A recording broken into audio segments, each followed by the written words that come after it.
عظمت ہے، رفعت ہے، اور وہ بلندی ہے کہ جہاں پر نوریوں کے سردار جناب حضرت جبریل علیہ السلام،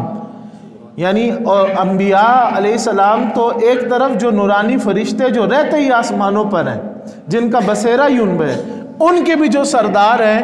جس مقام پر وہاں جہاں جبریل نہیں پہنچ پاتے، وہاں پر اس عبد ہی کا مقام شروع ہوتا، وہاں سے ان کا مقام جہاں جبریل کے مقام کا آخر ہے، وہاں سے اس عبد کے مقام کی ابتدا ہے۔ اس کا معنی اگر عبد کی عظمت اور بڑائی کو اگر آپ نے جاننا ہے تو جہاں پر اس عبد کی ابتدا ہے وہاں جبریل کی انتہا ہے۔ تو مختصر میں عرض کروں کہ پیارے آقا علیہ الصلوۃ والسلام، میرے آپ کے ایمان کی جان، اس کائنات کی جان، میرے اور آپ کے آقا، ہمارے مولا، ہمارے محسن جناب رسالت مآب صلی اللہ علیہ وسلم، آپ حضرت ام ہانی کے گھر مبارک میں آرام فرمائیں تو رب تعالیٰ کی جانب سے حضرت جبریل کی ڈیوٹی لگتی ہے کہ جاؤ میرے سونے یار کو لے کر آؤ۔ اور کیفیت کیا ہے کہ آپ آرام فرمائیں، اور علماء یہاں حکمت فرماتے ہیں، بعض اقوال ہیں کہ کعبہ شریف میں، لیکن زیادہ دلائل اس میں موجود ہیں کہ آپ حضرت ام ہانی کے گھر میں تشریف فرما ہیں۔ اور جو آپ حرم پاک کا فرماتے ہیں کہ کعبۃ اللہ کے جوار میں یا کعبہ کے ساتھ میں آپ آرام فرماتے، تو یہ معراج ایک چیز یاد رکھیے گا، علمی لوگ کبھی بھی اس بات پہ اختلاف نہیں فرما سکتے، ایک مرتبہ یہی معراج پیارے آقا صلی اللہ علیہ وسلم کو خواب کی حالت میں تمام سیر کرائی گئی، اور پھر جسمی طور پر ایک تو ہے خواب میں آپ کی روح مبارک کو یہ پورا سفر کرایا گیا، پھر روح مع الجسد کے ساتھ دوبارہ آقا پاک صلی اللہ علیہ وسلم کو 11.5 سال اعلان نبوت کے بعد اس موقع پر 27 رجب کی شب کو اللہ پاک جو ہے جسم کے ساتھ معراج کے سفر پر لے کر گیا۔ تو یہ 2 مرتبہ ہوا۔ جو تو اہل علم ہے وہ اس بات پہ اختلاف ہی نہیں فرماتے۔ بعض کے یہ اقوال ملتے ہیں علماء کے جی کہ حضور پیارے آقا صلی اللہ علیہ وسلم صرف خواب مبارک میں تشریف لے کے گئے، آپ کی روح مبارک نے سفر فرمایا، لیکن وہ بھی برحق کہتے ہیں، لیکن ان کو صرف تحقیق یہ کرنی چاہیے کہ آقا کو 2 مرتبہ معراج ہوئی، ایک خواب کی حالت میں اور ایک بیداری کی حالت میں مع الجسد جسم کے ساتھ ہوئی۔ تو اللہ نے یہ 2 مرتبہ آپ کو شرف و عزت عطا فرمائی ہے۔ تو روایات مستند اور جس پر امت کا اتفاق ہے کہ آپ حضرت ام ہانی جو کہ حضرت ابو طالب کی بیٹی آپ کی چچا زاد بہن ہے، ان کے گھر آپ آرام فرمائیں۔ تو جب جبریل حاضر ہوتے ہیں، دستک ہوتی ہے، داخل ہوتے ہیں، تو یہاں علماء یہ بھی ایک نقطہ ہے، بعد میں شاید یہ یاد نہ رہے، فرماتے ہیں کہ اس رات جناب رسالت مآب صلی اللہ علیہ وسلم کا ام ہانی کے گھر تشریف فرمانا اس لیے ہے کہ اپنے گھر میں موجود کیوں نہ تھے، اس لیے تھے کہ اللہ نے سورہ حجرات پڑھ لیں، حکم دیا ہے کہ نبی کے گھر میں باہر کھڑے ہو کر آواز دینا بھی اور اندر داخل ہونا بھی منع ہے۔ تو یہاں ام ہانی کے گھر اس لیے آرام فرما تھے کہ جبریل آئیں تو بے ادبی نہ ہو جائے، وہ نہ باہر سے آواز دیں، نہ دستک دیں، نہ گھر میں داخل ہوں، کیونکہ حضور کے گھر میں ہر ایک کے لیے مطلق حکم ہے کہ وہ نبی اکرم نور مجسم صلی اللہ علیہ وسلم کے گھر میں داخل نہیں ہو سکتے۔ تو اس لیے حضرت ام ہانی کے گھر آرام فرما تھے۔ تو آقا پاک صلی اللہ علیہ وسلم کو اطلاع فرمائی گئی، عرض کیا گیا یا رسول اللہ آپ کا رب مشتاق ہے، آپ کی زیارت کا مشتاق ہے، آپ سے ملنا چاہتا ہے۔ حضور پیارے آقا صلی اللہ علیہ وسلم روایات کے مطابق آپ کو حضرت جبریل علیہ السلام نے باقی فرشتوں کے ساتھ لیا اور آپ کے سینہ مبارک کو پیٹ کی ناف تک چاک کیا، آپ کے قلب مبارک کو زمزم مبارک سے دھویا گیا، پھر اس میں مزید انوار کو، اللہ کی تجلیات کو اس میں ڈالا گیا، اس سے مزین کیا گیا، پھر آقا پاک صلی اللہ علیہ وسلم کو کوثر کے پانی سے غسل دیا گیا، اور آقا پاک کو دولہا بنا کر آگے آگے مہار جو تھی، جو براق کی، وہ حضرت جبریل نے تھامی، اور اس براق کے پیچھے حضرت اسرافیل نے ڈیوٹی کی، اور ارد گرد فرشتوں ہے موجود تھے اور دولہا بنا کر بارات کی صورت میں بیت المقدس لے گئے، جس کا آیت پاک مقام حرم سے بیت المقدس تک، کہ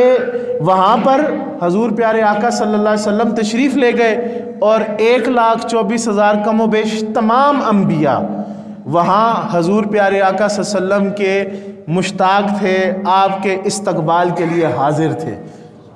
اور حضور وہاں تشریف لے گئے، ملاقات ہوئی، جبریل امین نے آذان کہی، پھر اقامت بھی حضرت جبریل نے کہی، اور پھر پیارے آقا صلی اللہ علیہ وسلم نے تمام انبیاء کرام کی امامت فرمائی۔ اور وہ قرآن میں جو فرماتے ہیں اول و آخر والی بات، وہ یہاں حضرت احمد یار خان نعیمی گجراتی رحمۃ اللہ علیہ فرماتے ہیں کہ اس عمل سے یہ بھی ثابت ہو گیا کہ اول بھی آپ آخر بھی آپ، وہ اس لیے کہ آئے تو آخر میں، لیکن اول آپ اس طرح ہیں کہ تمام انبیاء آپ کے پیچھے اور آپ ان کی امامت کرا رہے ہیں، کہ سب نوری ہوں یا انبیاء کرام ہوں، تمام کے امام اگر ہیں تو وہ جناب رسالت مآب ہیں، اس لیے اول بھی آپ ہیں آخر بھی آپ ہیں۔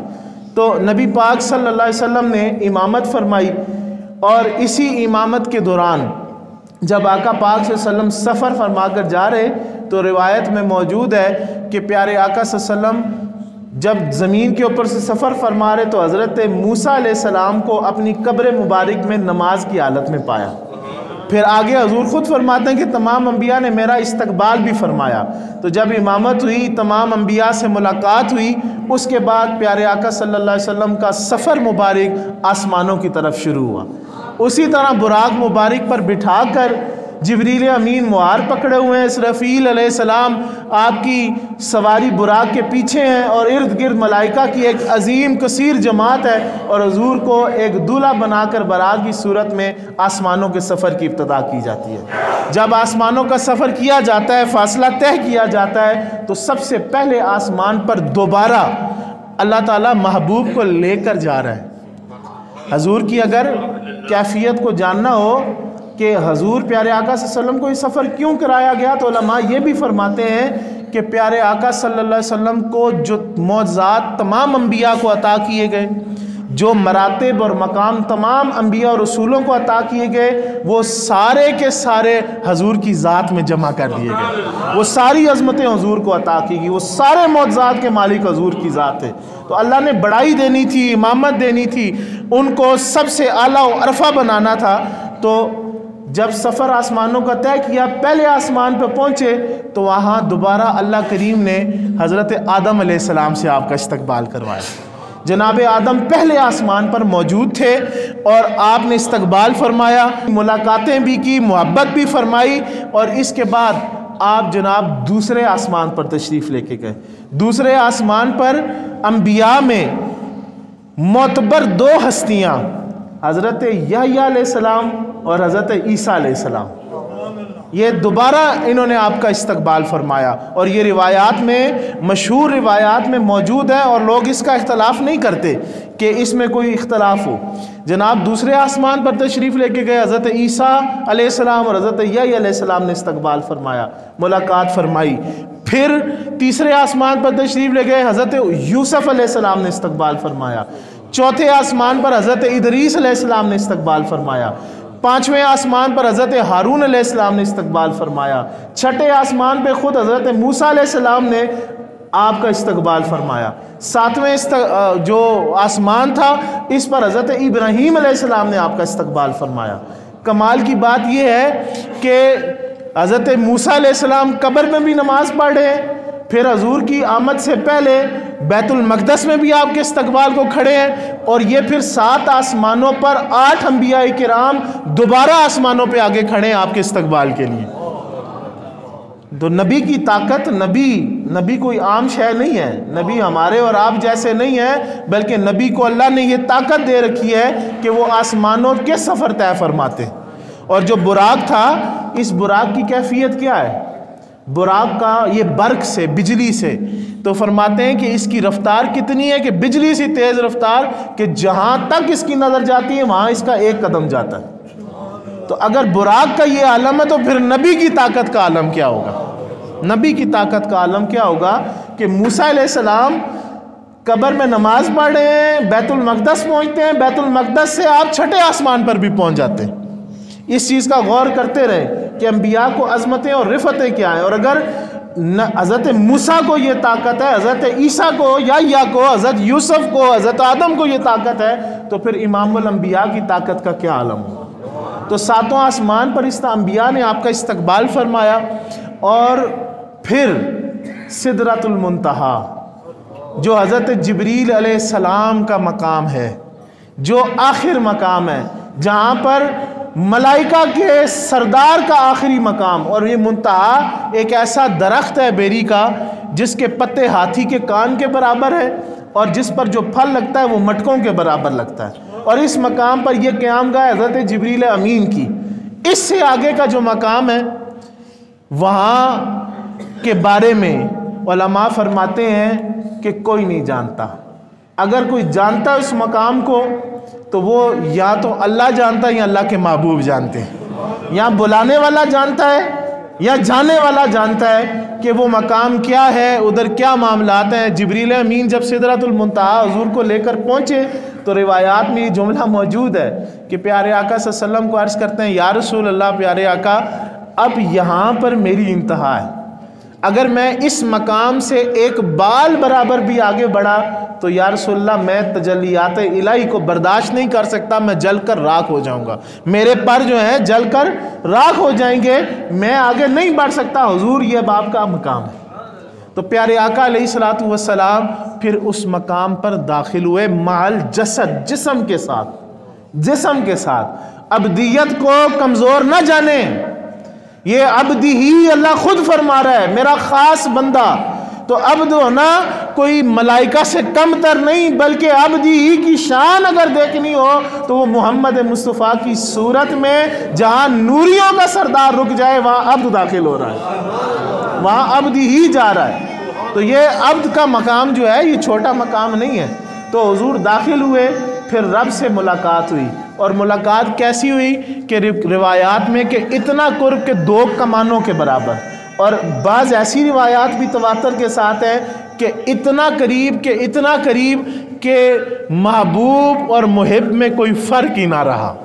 اتنے قریب ہو گئے رب کے حضور، اتنا قرب نصیب ہوا۔ اور یہ روایت میں اکثر سنایا کرتا ہوں، میں نے اپنے پیر و مرشد حضور یہ روایت میں نے پڑھی ہے، یہ قرب کیسا فاصلہ ہوگا؟ تو آپ نے فرمایا کبھی پیاز کو چھیلو نا تو اس میں ایک پتلی سی جلی ہوتی ہے جو اس کو درمیان سے علیحدہ کاری ہوتی ہے، ایک وہ ٹرانسپیرنٹ سی جلی ہوتی ہے۔ فرماتے ہیں مثال لے لو، یہ اس سے بھی کم تر فاصلہ تھا، دونوں محبوب اور محب جڑے ہوئے تھے، اس طرح جڑ گئے۔ تو بات یہ کہ ایسا قرب ملا، اور اس قرب میں پھر جو باتیں ہوئیں، جو عطا کیا گیا، اس کو قرآن خود فرماتا ہے وہ میرے اور میرے محبوب کی باتیں، وہ آپ کے اور میرے ذہن کی بات ہی نہیں کہ ادھر کیا ہوا، وہ اللہ فرماتا ہے میں جانوں، میرا محبوب جانے، باتیں اس سے تمہارا کوئی سروکار نہیں۔ اور کیا فرماتے ہیں؟ فَأَوْحَا إِلَىٰ عَبْدِهِ مَا أَوْحَا، پس اس خاص مقام قرب و وصال پر اس اللہ نے اپنے عبد، اپنے محبوب کی طرف وہی فرمائی جو فرمائی۔ وہ کہتا ہے جو میری اور محبوب کی بات ہے میں جانوں اور محبوب جانے، تمہارا اس سے کوئی کام نہیں۔ تو جب زیارت ہوئی، رخصت ہوئے، دوبارہ واپسی ہوئی، تو چھٹے آسمان پر دوبارہ جناب موسیٰ علیہ السلام آگے منتظر ہیں۔ تو پیارے موسیٰ علیہ السلام آگے منتظر ہیں، آپ کی زیارت فرماتے ہیں، بھئی کیا تحفہ ملا؟ فرمایا اللہ نے 50 نمازیں امت کے لیے تحفے میں عطا فرمائی ہیں۔ تو حضرت موسیٰ علیہ السلام نے عرض کیا یا رسول اللہ، اے نبی اللہ، بات یہ ہے کہ یہ آپ کی امت نمازیں ادا نہیں کر سکے گی، میری امت جسم میں، جان میں آپ کی امت سے بہت آگے تھی، طاقت میں، وجود میں بڑی طاقتور قوم تھی، لیکن پھر بھی وہ چھوٹی سی چھوٹی رب کی عبادت کو پوری نہیں کہ آپ جائیں تخفیف کرا کے آئیں۔ رب تعالیٰ کے حضور پھر سرکار دو عالم صلی اللہ علیہ وسلم تشریف لے کے گئے۔ یہ عبدی ہی کی شان ہے کہ جہاں جبریل ایک دفعہ داخل نہ ہو وہاں مصطفیٰ بار بار داخل ہو، اور کیا روایات میں موجود ہے کہ سرکار دو عالم بار بار تشریف لے کے جاتے، موسیٰ علیہ السلام کے پاس آتے، 5 کر کے کمی ہوتی گئی، اور کتنی دفعہ گئے خود آپ جان لیں کہ 50 دفعہ نمازیں تھیں، 5 کی تخفیف ہوتی رہی، اور جناب موسیٰ علیہ السلام کے پاس جب دوبارہ آخری بار پھر حاضری ہوئی تو کیا ہوا کہ اللہ نے 5 نمازیں کر دی۔ موسیٰ علیہ السلام نے فرمایا یا رسول اللہ آپ کی جو امت ہے اس سے یہ 5 بھی نہیں پڑھی جائیں گی۔ تو پیارے آقا صلی اللہ علیہ وسلم نے فرمایا اب مجھے رب کے پاس جاتے ہوئے حیا آتی ہے، جو میرا امتی ہوگا وہ نمازیں یہ 5 پڑھے گا۔ یہ حضور نے فرمایا کہ مجھے اب حیا آتی ہے۔ اور رب تعالیٰ کی ایک روایت یہ بھی ہے کہ اللہ تعالیٰ نے بھی ارشاد فرمایا کہ ہم جو ایک دفعہ فیصلہ فرما لیتے ہیں اس کو بدلتے نہیں، لوح محفوظ پر جو لکھ دیا جائے۔ فرمایا آپ کی امت کے حصے میں 50 نمازیں لکھ دی گئی تھی، اب یہ جو 5 ہیں پڑھنے میں تو 5 ہے لیکن یہ 50 کے برابر ہے۔ یہ پڑھیں گے 5 لیکن عطا ان کو 50 کا ثواب ہوگا، یہ 50 ہی پوری ہوں گی۔ تو یہ تو عظیم تحفہ عطا کیا گیا، اور پیارے آقا علیہ الصلوۃ والسلام نے یہ تحفہ مبارک لے کر آئے۔ اور یہ علماء کرام اکثر فرماتے ہیں اور ہمارے